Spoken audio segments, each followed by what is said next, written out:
já cá estamos de novo à conversa com a nutricionista Mariana Chaves. Está connosco todas as terças-feiras no Aprender a Comer. Olá Mariana, boa tarde. Olá, obrigada.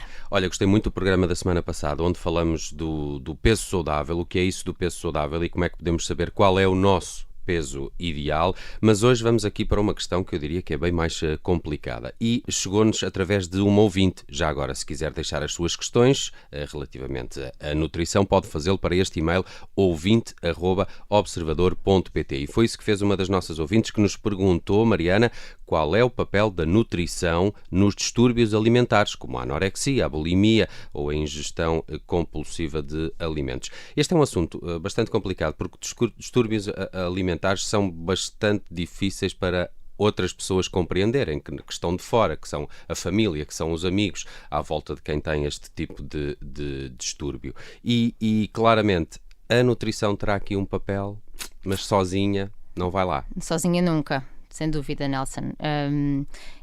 São doenças psiquiátricas, é importante entender-se. Não é uma simples vontade de perder peso ou uma simples vontade de comer sem parar. Não é? É uma autoimagem completamente distorcida, não é? Sim, muitas vezes na bulimia e na anorexia sem dúvida, na bulimia muitas vezes também acontece terem a imagem distorcida.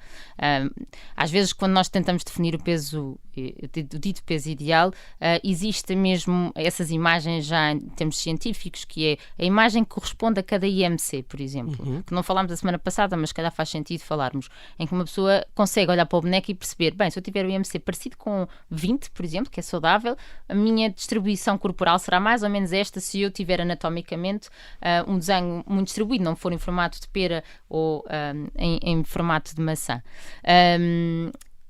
Mas, portanto, nestas patologias, porque isto é uma doença psiquiátrica, eu vou repetir isto várias vezes, porque na verdade, sendo uma doença psiquiátrica, é muito mais importante o apoio de psiquiatra, psicólogo. A nutrição também deve lá estar, mas nunca sozinha e nunca é a principal.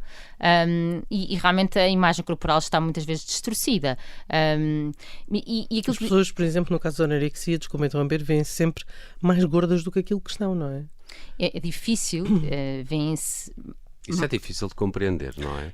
Para quem porque, está de fora. porque nós olhamos e percebemos claramente que aquela pessoa está magra, não é? Sim, uma das imagens que eu tenho é aqueles espelhos mágicos, lembram-se? Sim. Da Feira Popular. Tenho Sim. sempre a ideia que pessoas que tenham este distúrbio têm esse tipo de imagem ao seu espelho. Sim, isso sem dúvida, sem muito dúvida. Estranho. E mesmo quando se pede para tirarem fotografias e olharem para as suas próprias fotografias desse dia ou dias atrás, elas não se identificam, é como se não fossem aquela pessoa.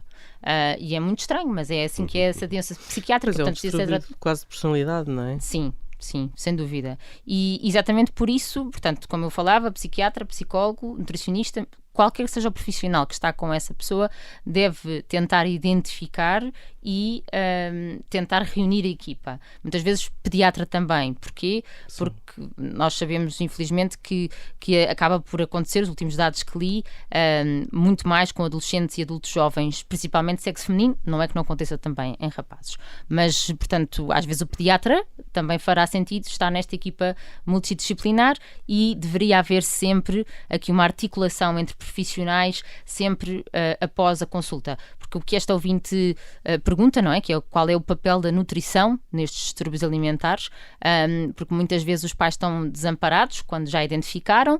E depois também às vezes demoram a identificar. Essa identificação até pode surgir por outra relação qualquer dessa pessoa, não propriamente em casa, não é? É porque há uma tentativa de ocultar, ou seja, a própria pessoa sabe que se não comer, os pais vão lhe dizer alguma coisa e, portanto, há aqui uma ocultação do que se come ou não se come, não é? Sim, normalmente nos casos de bulimia e anorexia acaba por ser difícil ocultar tanto, nos casos de anorexia mais, difícil de ocultar tanto nas refeições principais, mas sim, acaba por haver, há um decréscimo claramente de ingestão e começa-se a ver, visualmente consegue-se identificar, mas em contexto familiar às vezes é difícil. Porque as pessoas veem-se todos os dias, exatamente, não é? É muito difícil essa parte. A parte da bulimia, como muitas vezes é às escondidas, reprimidas, e essa parte purgativa, nem todas as bulímicas ou os bulímicos, na verdade, vão vomitar, às vezes é com laxantes, com comprimidos para emagrecer, com uma série de outras coisas, e portanto essa parte purgativa nem sempre se consegue identificar em meio familiar, às vezes são outras pessoas que podem ser profissionais do exercício, podem ser professores, podem ser amigos. Pode serem amigos, claro. E nem sempre as próprias pessoas em que estão nessa situação se conseguem identificar elas próprias como estando em risco. Acham que estão a fazer algo... Simples. Enfim... É, como se vê na internet, não é? Como há grupos a falar sobre isto, então se calhar eu estou só aqui a perder um bocadinho de peso ou... Também tenho sempre a ideia, peço perdão aqui por este pequeno parênteses, que as pessoas que estão a viver este tipo de distúrbio são altos consumidores deste tipo de literatura e depois fazem a sua própria dieta e num dia descobrem um novo alimento ou um novo superalimento. Só comem fiambre ou só comem... Sim, passam de uma coisa para a outra. Sim. Infelizmente a nutrição é neste momento... Não é informação de base, não é? O Dr. Google... Dr. Google de nutricionista. Passa-nos exatamente a informação completamente desvirtuada, muitas vezes. Há lá muita informação válida e há informação que não é de todo válida. E há muitos grupos realmente onde se reúnem, onde partilham estratégias que deveriam ser proibidas, mas como a liberdade que existe na internet é essa. Sim, mas se nem a venda livre de medicamentos, alguns que obrigatoriamente têm receita médica, se nem isso se consegue proibir, não é? É muito complicado, não é? E, portanto, é muito importante a identificação, é muito importante o alerta, as pessoas falarem sobre este assunto. Quando existem comportamentos muito obsessivos com determinados alimentos e muito obsessivos em não consumir outros alimentos, deve-se estar alerta, deve-se pôr... Como por exemplo?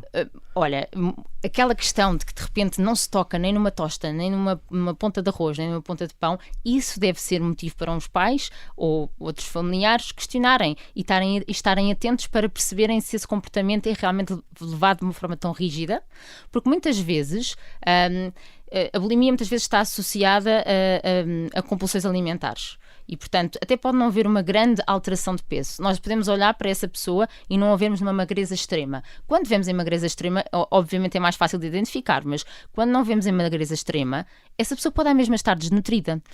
E é muito importante identificar-se esses casos, porque, primeiro, isto é um distúrbio psiquiátrico e tem que ser tratado como tal.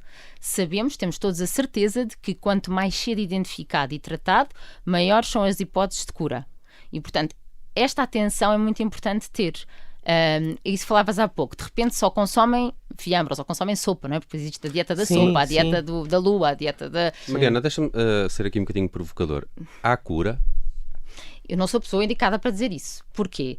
Porque exatamente como eu dizia, a nutrição não é o principal pilar. O principal pilar é a psiquiatria e a psicologia. O que nós vemos é a relação com a alimentação deve ser mais saudável em todos esses casos. Portanto, a nutrição não é de descurar. Porquê? Porque o peso e a alimentação são os dois grandes pilares de preocupação dessa pessoa. Mas chegam-te pessoas pós-tratamento ou ao mesmo tempo que estão a fazer tratamento psiquiátrico a tentar, por exemplo, engordar? Exato, ganhar peso.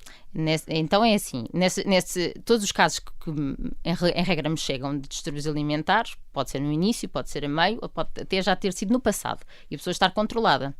Esse objetivo de querer engordar, eu diria que é muito pouco possível nestes casos, porque são pessoas que estão ainda presas a um peso. Se estiverem no início ou ao meio, ainda querem apenas manter. Se calhar, quando já passaram essa situação, querem só saber o que é saudável, não é? Porque já desmistificaram muito essa questão do peso ideal, se calhar. Mas é muito importante, ainda voltando aqui um bocadinho atrás, nos casos de identificação, portanto, respondendo ao ouvinte qual é que é o papel da nutrição aqui, primeiro que tudo tem que estar totalmente coordenado com psicologia e psiquiatria, e eu repito isto várias vezes, porque pode haver tendências de pessoas que estão nessa situação e que querem estar sozinhas com a nutrição, e elas próprias têm que entender que isso não é nada, isso é mandar areia para os olhos, porque o nutricionista sozinho não vai fazer nada, vai só perder tempo. O segundo ponto tem que se estabelecer objetivos muito concretos de peso, objetivos muito concretos de número de refeições e de alimentos que queremos que comam, e tem que se ter os limites muito sólidos porque só assim é que a nutrição consegue trabalhar estes casos de distúrbio e não com paninhos quentes. Pronto, essa parte é muito importante. Mariana, queria ainda aqui abordar rapidamente uma questão que, pelo que percebi, este problema agudizou-se um bocadinho com os confinamentos e a pandemia. Como nutricionista, tiveste esta sensação também? Sim, sem dúvida. Eu tive claramente muito mais casos, mas também já... Aliás, isto prova que isto está diretamente ligado à saúde mental. Certo, exatamente.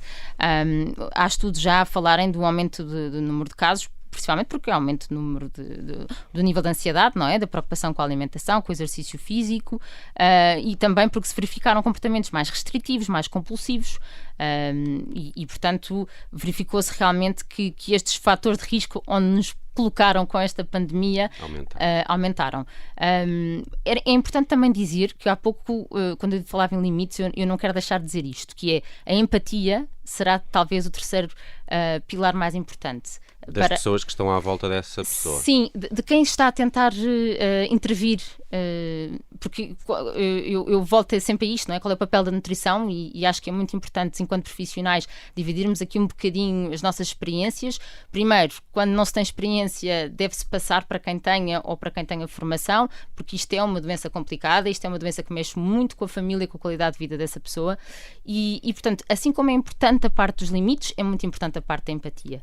Porque não se consegue levar a pessoa a bom porto, a convencê-la que aquilo é o melhor para ela, se não tivermos empatia com essa pessoa.